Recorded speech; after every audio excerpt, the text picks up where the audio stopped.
The Six Pillars of Self-Esteem by Nathaniel Branden. Picture this. A talented architect stands on the edge of his biggest break.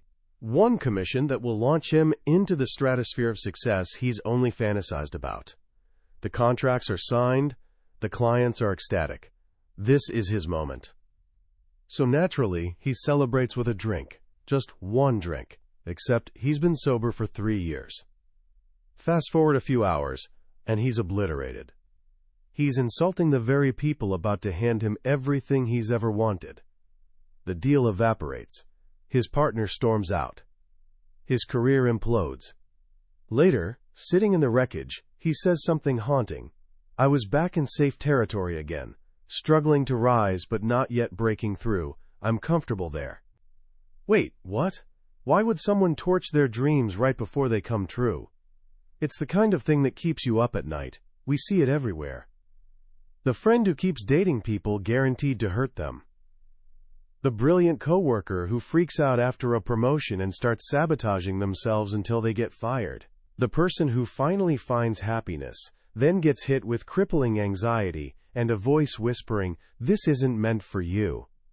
These aren't random streaks of bad luck. They're symptoms of an invisible force running in the background of our lives, dictating what we think we deserve, what we're capable of, and how much happiness we're allowed.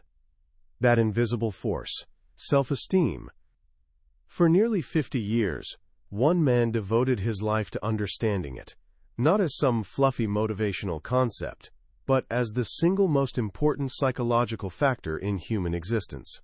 His name was Nathaniel Branden, and his masterwork, The Six Pillars of Self-Esteem, isn't just a book. It's a blueprint for the human spirit, a guide to understanding the foundation we build everything else on: careers, relationships, our entire lives.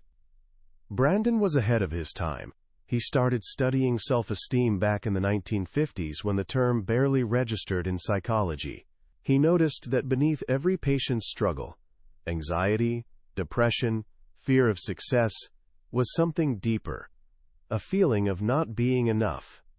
He came to believe self-esteem wasn't just nice to have, it was a fundamental human need, as essential to our well-being as calcium is to our bones. Without it, we don't necessarily die, but our ability to thrive gets seriously hampered. He called it the immune system of consciousness. Today, I'm taking you on a journey through his work. This isn't just a summary, it's an exploration. Here's my promise. By the end, you'll understand what true self-esteem actually is and what it isn't. You'll hold the keys to 6 specific, actionable practices that can fundamentally shift how you see yourself. You'll understand why you do what you do, and you'll see the path to becoming who you were meant to be. This is about building an unshakable self from the inside out.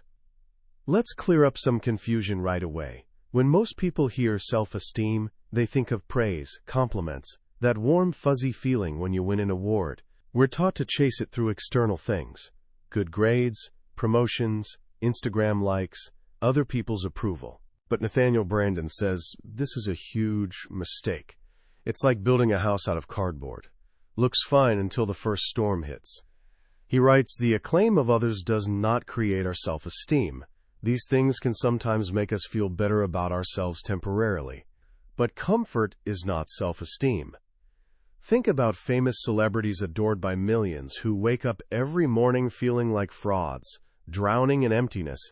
Their outer world screams success while their inner world is a wasteland. Branden calls this pseudo-self-esteem, the illusion of worth without the substance. They've been chasing self-esteem through methods that simply don't work, like trying to buy groceries with monopoly money. So if self-esteem isn't about praise or popularity, what is it? Branden gives us a beautifully clear definition built on 2 essential pillars that hold up your entire inner world. The first pillar is self-efficacy. Big word, simple idea. Confidence in your ability to think, learn, and handle life's basic challenges. It's not believing you'll never mess up. It's trusting that you can learn from your mistakes. Not certainty that you can master anything, but conviction that you're capable of learning what you need to face challenges. It's fundamental trust in your own mind, When you have self-efficacy, you see your mind as reliable. You believe in your power to figure things out. The second pillar is self-respect. This is feeling worthy, deserving, entitled to happiness and success. The conviction that your life matters, and you have a right to assert your needs and enjoy the fruits of your efforts. Self-respect is believing you're good enough right now, not someday when you're perfect, not after achieving one more thing, right now. It's believing joy is your natural birthright. Put them together, and you get Branden's formal definition. Self-esteem is the disposition to experience oneself as competent to cope with the basic challenges of life and as worthy of happiness. It's the unshakable inner conviction that you belong in this world, that you're appropriate to life. Here's where it gets powerful. This conviction isn't passive. It's a motivator. It inspires behavior, and your behavior reinforces the conviction. It's a continuous feedback loop. With high self-esteem, you trust your mind, so you use it more. You bring awareness to your actions, life works better, and this reinforces trust in your mind. Face a difficult problem, you're more likely to persist, more likely to succeed, which strengthens your belief in your competence. But the loop works both ways. With low self-esteem, you distrust your mind. You operate on autopilot, bringing less awareness to tasks. When actions lead to disappointing results, you feel justified distrusting your mind, and the downward spiral continues. That's why Branden writes one of the most chilling and liberating sentences you'll ever read. Self-concept is destiny. What you believe about yourself deep down tends to become reality. Your self-concept creates unspoken expectations about what's possible for you, and these expectations generate actions that turn them into realities. Take relationships. Branden points out something fascinating. We feel most comfortable with people whose self-esteem resembles our own. High self-esteem attracts high self-esteem. Low seeks low. As he puts it, the union of two abysses does not produce a height. There's no greater barrier to romantic happiness than fearing you're undeserving of love. If you don't feel lovable, it's incredibly hard to believe someone genuinely loves you. Their affection feels confusing, unreal, temporary. Your deep belief in unworthiness will find ways to prove itself right. This leads to that famous Groucho Marx joke about never joining a club that would have him as a member. For people with low self-esteem, this is how they run their love lives. If you love me, you must not be good enough. Only someone who rejects me is worthy of my devotion. This is the engine of self-sabotage. If your internal programming says you're doomed to be unhappy, you'll behave in ways to make reality conform. You'll pick partners guaranteed to abandon you. Or if you find someone happiness is actually possible with, the joy itself triggers anxiety. It doesn't fit your script. So you start demanding excessive reassurance, becoming irrationally possessive, or finding ways to reject them before they reject you. You subconsciously choose being right about your tragic worldview over the opportunity to be happy. This isn't just about love. It's true in careers too. Branden tells the story of a man who gets promoted and immediately panics. I'm an imposter. I don't belong here. Feeling doomed from the start, he unconsciously begins failing, shows up unprepared to meetings, ignores his boss's dissatisfaction signals, until predictably he's fired. And what does he tell himself? I knew it was too good to be true. It's a strange comfort. If you self-destruct, at least you're still in control. You spare yourself the anxiety of waiting for destruction from an unknown source. This internal script can tick silently for years. Someone driven by genuine passion for success rises higher and higher. Then, at the peak, when everything's going right, they blow it all up. They commit some moral or legal offense, as if daring fate to bring them down. Only at the end, when their career lies in ruins, do we see they were unconsciously moving toward this final act all along. Think about the executive on the verge of promotion who suddenly hits on his boss's wife at an office party, stupidly and clumsily. He doesn't get promoted, but his anxiety vanishes. He's back in familiar, safe territory. Branden calls this success anxiety, the dread and disorientation people with poor self-esteem feel when life goes well in ways that conflict with their deepest self-view. So if self-esteem is this powerful, if it's the engine of our lives, where does it come from? If not from praise or success, how do we build it? This brings us to the heart of Branden's work. Self-esteem isn't a gift, it's an achievement, not something you have, but something you do. It's a consequence, a product of internally generated practices. This is where we meet the 6 pillars. These aren't abstract theories. They're actions, disciplines, choices confronting us every hour. Branden identified 6 practices, absolutely crucial for building and sustaining healthy self-esteem. He calls them pillars because without them, the entire structure of self-worth collapses. The first and most fundamental is the practice of living consciously. Almost every great spiritual tradition says most of us sleepwalk through life. Enlightenment is waking up. That's the essence of living consciously, the choice to be aware, seek truth, focus your mind rather than drifting in mental fog. Our mind is our basic survival tool. To betray it is to wound self-esteem at its root. What does this betrayal look like daily? The person who knows they're living beyond their means but avoids bank statements. The spouse who sees marriage trouble but tells themselves, maybe it'll just resolve itself.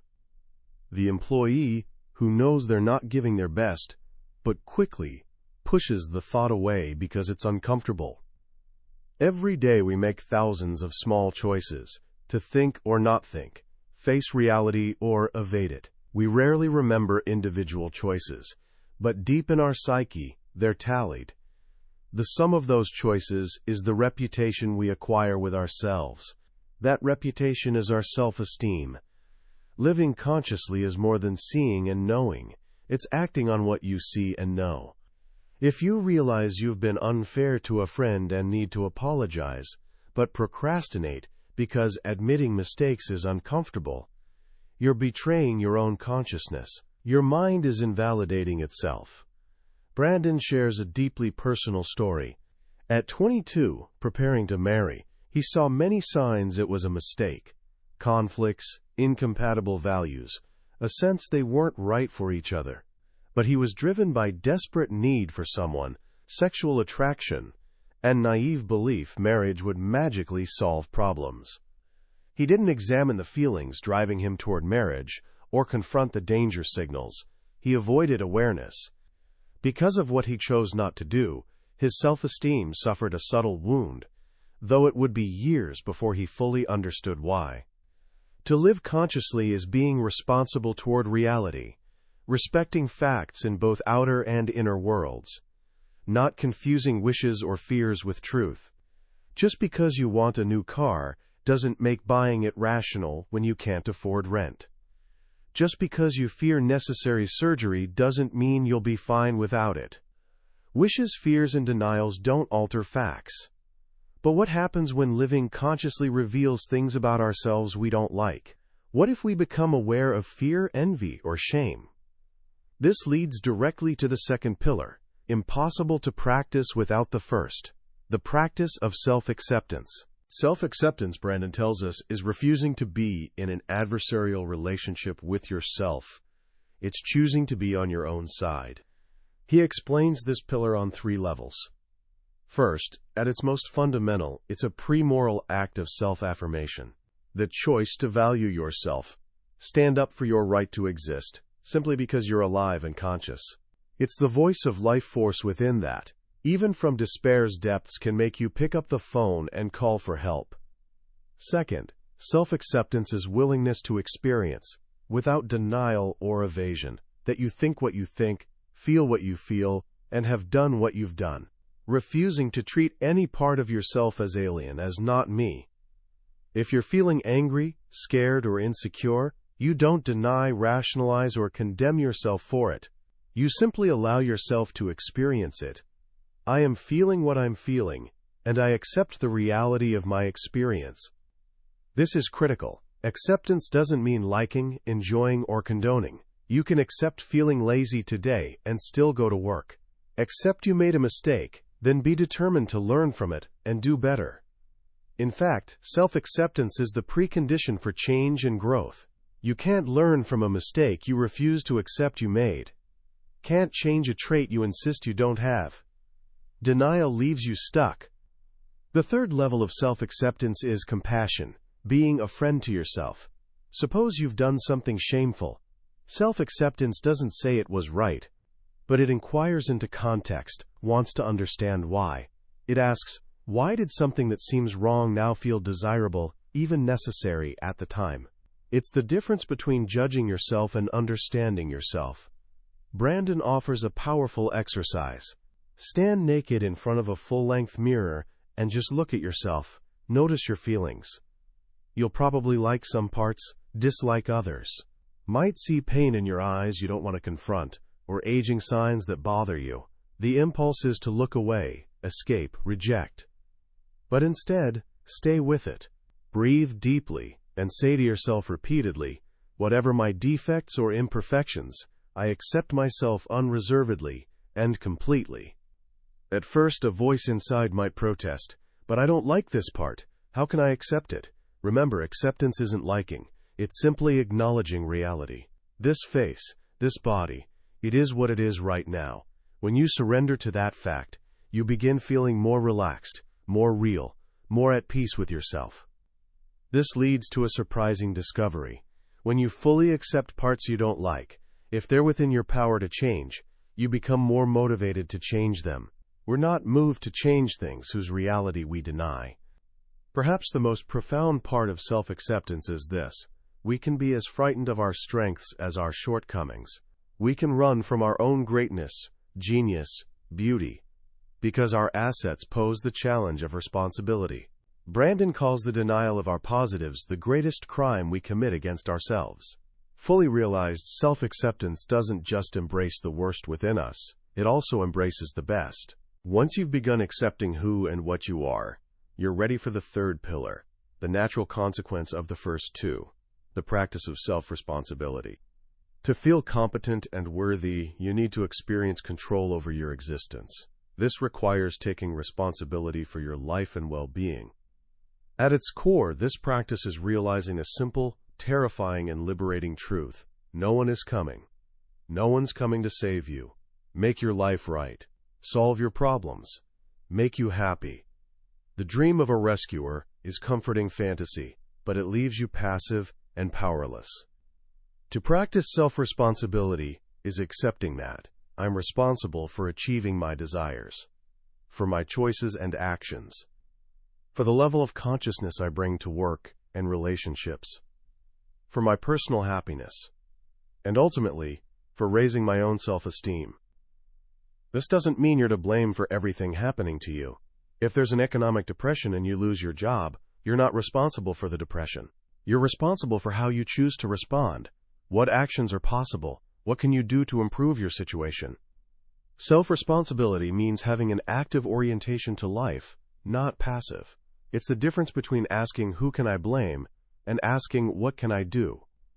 Someone avoiding responsibility might say, she drives me crazy, or he pushes my buttons. Someone practicing responsibility understands no one else is in charge of their feelings or actions. They own their behavior. Taking responsibility for your own happiness is one of the most empowering steps you can take. Before doing it, you might imagine it'll be a heavy burden. But what you discover is it sets you free, it places your life back in your own hands. This active orientation naturally leads to the fourth pillar, the practice of self-assertiveness. To be self-assertive means honoring your wants, needs, and values, and seeking appropriate forms of their expression in reality.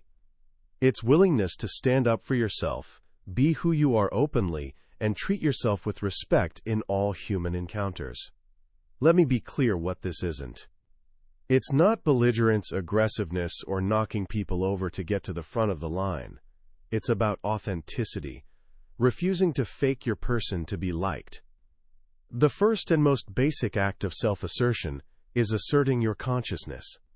Choosing to see, think, Ask questions. Challenge authority. This is the root of self-assertion. To think for yourself is the ultimate act of standing up for yourself. But it doesn't end there. To hold values isn't yet self-assertion. To live by them and pursue them in the world is. A dream you never act on isn't an assertion of self. It's an escape from it. Branden tells a powerful story. He once asked a graduate class if they believed they had a right to exist. Every hand went up. Then he asked for a volunteer to come front and simply say, "I have a right to exist." One young man declared it belligerently, as if preparing for a fight. A young woman said it pleadingly, as if begging forgiveness. Another sounded arrogant and phony. None were believable. Then Branden asked one to say, "2 and 2 make 4." He said it with complete ease and conviction. But trying to say, "I have a right to exist," he became tense and unconvincing. The class understood. Asserting a simple fact was easy. Asserting their own value, their own right to be, was terrifying. Why? Because, for many of us, the childhood message was that what we wanted wasn't important. What others wanted was. We were taught standing up for ourselves was selfish. So we learned to live in perpetual underground, where our true thoughts, feelings, and dreams lie hidden and stillborn. Think of small, everyday betrayals of self. The young man who loves a movie but, afraid of seeming uncool to his friend, just shrugs and says, "Not bad." The woman who hears an ugly racial slur at a party feels inwardly sick but says nothing for fear of causing a scene or evoking disapproval. The college student who deeply admires a writer but when given the chance to speak, remains silent, thinking, "Of what importance would my reaction be to a famous writer?" In each of these moments, Branden says, we slap our own face. The world doesn't do it to us. We do it to ourselves. Each time we choose silence over authenticity, we inflict a wound on our self-esteem. Being assertive is powerful, but assertiveness without direction can be just noise. We need to be assertive for something. This brings us to the fifth pillar, the practice of living purposefully. To live without purpose is living at mercy of chance. You're like a cork floating on water, bounced along by outside forces, with no course of your own. Your life becomes reactive, not proactive. You become a drifter. To live purposefully is using your powers for attaining goals you've selected. It's our goals that lead us forward, call on the exercise of our faculties, and energize our existence. Branden tells the story of his friend in his late 60s who fell passionately in love and said, "God, I hope I handle things right this time. I wish I don't screw up." Branden replied by asking what he'd say to an executive at IBM who said he hoped a new product launch would succeed. He'd tell him to stop hoping and wishing and make its success his conscious purpose, complete with an action plan. This is the essence of living purposefully. It applies to relationships just as much as careers, though we often forget this. It's easy to think that in love, just loving is enough. But happy, successful relationships don't just happen. They're the result of conscious purpose and action. We must ask ourselves, if my goal is a successful relationship, what must I do? Purposes without action plans are just daydreams. And daydreams don't build the experience of efficacy. Living purposefully also requires self-discipline, the ability to organize behavior over time in service of your goals. It's the ability to defer immediate gratification for long-range value. No one can feel competent to cope with life who lacks this capacity. This doesn't mean a life without rest or play. It just means such activities are chosen consciously, as part of balanced and intentional life, rather than as escape from a life without direction. So you have your purpose, your action plan. But what if, pursuing your goals, you betray the very values that make you who you are? This is where the sixth and final pillar comes in. It's the pillar holding all others together, the practice of personal integrity. Integrity is congruence. It's when behavior matches professed values, when ideals and practice align. It's walking your talk. When we behave in ways conflicting with our own judgment of what's right, we lose face in our own eyes. We respect ourselves less. If this becomes habit, we cease trusting ourselves at all.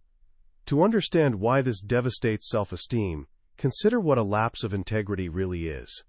When you act against your own expressed values, you're acting against your judgment. You're betraying your own mind. Hypocrisy, by its nature, is your mind rejecting itself. It's an act of self-invalidation. This is a wound no one else can inflict on you, and no one else can heal for you. One great self-deception is telling yourself, only I will know. Only I will know I lied to a client. Only I will know I broke a promise. Only I will know I have no intention of honoring my commitment. The terrifying implication is that your own judgment doesn't matter. Only others' judgment counts. But when it comes to self-esteem, you have more to fear from your own judgment than anyone else's. In the inner courtroom of your mind, yours is the only judgment that counts. You're the one judge from whom there's no escape. Most integrity issues we face aren't big, dramatic moral crises. They're small choices of everyday life. Do I pad my expense account? Do I laugh at a vulgar joke I find offensive? Do I keep promises made to my family? Do I pretend to agree with an opinion I don't share just to be popular?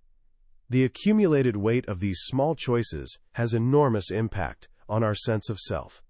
People vastly underestimate the self-esteem cost of these small acts of hypocrisy and dishonesty.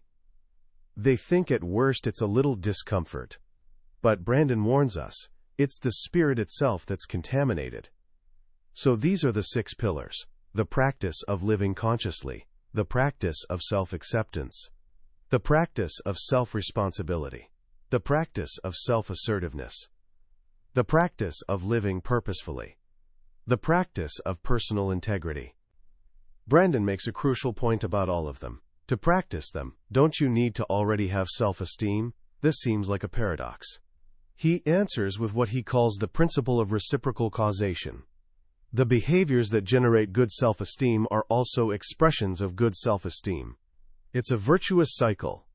The more you live consciously, the more you trust your mind, and the more you trust your mind, the more natural it feels to live consciously. The more you live with integrity, the more you enjoy good self-esteem, and the more you enjoy good self-esteem, the more natural it feels to live with integrity. Think of it like physical exercise. When you're in poor shape, exercise is hard, but as you get stronger, it becomes easier and more enjoyable. You begin where you are and build from there. You don't have to be perfect. Small improvements make a big difference. But practicing these pillars isn't always easy. Sometimes it requires facing fear, confronting pain, or standing alone in loyalty to your own judgment. It requires effort, struggle, courage. This brings us to what Branden calls the hidden 7th pillar of self-esteem. It's the motive power driving all the others. It's the love you have for your own life. This love is the beginning of all virtue, the launching pad for your highest aspirations. The will to live, grow, become the hero. The journey of self-esteem summons from within each of us. It's the choice to decide that your life and your happiness matter. And that's a choice only you can make. As we wrap up our journey through the 6 pillars of self-esteem, I'm thinking about why this book has remained so powerful for so long. In a world filled with quick fixes, life hacks, and promises of effortless transformation, Nathaniel Branden's work stands apart. It's unflinching. It doesn't offer a magic pill. It offers a spiritual discipline. He's not telling you how to feel good about yourself. He's showing you how to live in a way that generates authentic, earned self-respect. There's a profound difference. One's a temporary high, the other's a permanent foundation. This foundation has never been more critical than today. Branden wrote this before the internet, before social media, before the constant barrage of comparison and external validation became our lives, background noise.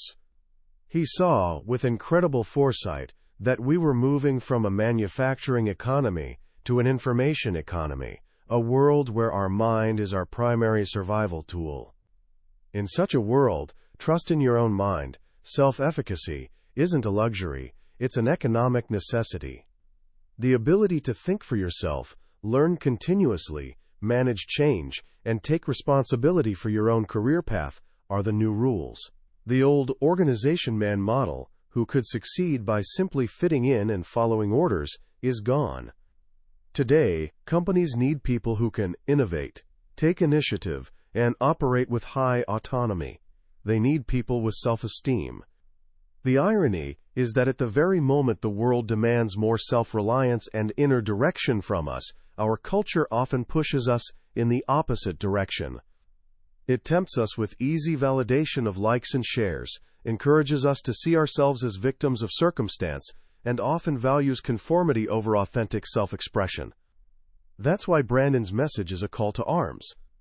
A call to reclaim our own minds, take ownership of our own lives, and build our sense of worth on a foundation no one can ever take away. So how can you begin applying these profound ideas to your own life, starting today? You don't have to master all 6 pillars overnight. Remember, small improvements make a difference. Here are 3 simple, practical actions you can take. First, practice living just 5% more consciously today. Pick one activity, maybe a conversation with a friend, a task at school, or even just eating a meal. For that one activity, commit to being fully present. At the start of your day, you could even use one of Branden's sentence stems. Just write down, if I bring 5% more awareness to my life today, and quickly write down 6 different endings. See what comes up. Second, practice a moment of radical self-acceptance. Tonight, try the mirror exercise for just 60 seconds. Look into your own eyes and repeat, whatever my defects or imperfections, I accept myself unreservedly and completely. Don't argue with it. Don't analyze it. Just experience what it feels like to declare a truce in the war against yourself. Third, practice a small act of self-responsibility. At day's end, think of one choice you made, a small one. Maybe the choice to procrastinate, or speak up in class, or be kind to someone. Simply say to yourself, without judgment, I was the cause of that action. I am responsible. The goal isn't blame, it's awareness. It's the feeling of holding the steering wheel of your own life. Building self-esteem isn't a destination you arrive at one day. It's a lifelong practice. It's the quiet, daily, and sometimes heroic work of choosing to honor your mind, accept your being, own your power, speak your truth, live your purpose, and walk your talk. It's the journey of becoming who you are. That was a summary of the 6 Pillars of Self-Esteem by Nathaniel Branden. We've explored the core ideas today, but I'll be honest, a summary can only ever be a map. The real treasure is found on the journey itself. The true magic happens when you read the book for yourself, in quiet moments when a particular story or simple phrase resonates in ways you never expected. This overview is designed to help you decide if this book is worth your time and attention. If anything we've discussed today has sparked something within you, I encourage you to get a copy. Reading it isn't just about learning. It's an experience that can genuinely change how you see yourself and the world. The link to the book is in the description below. Also, if you found this summary valuable and it gave you something to think about, please show your support by liking this video and subscribing to the channel. That way, you won't miss our next journey into another life-changing book from the billionaire's bookshelf. Let's continue to grow and learn together.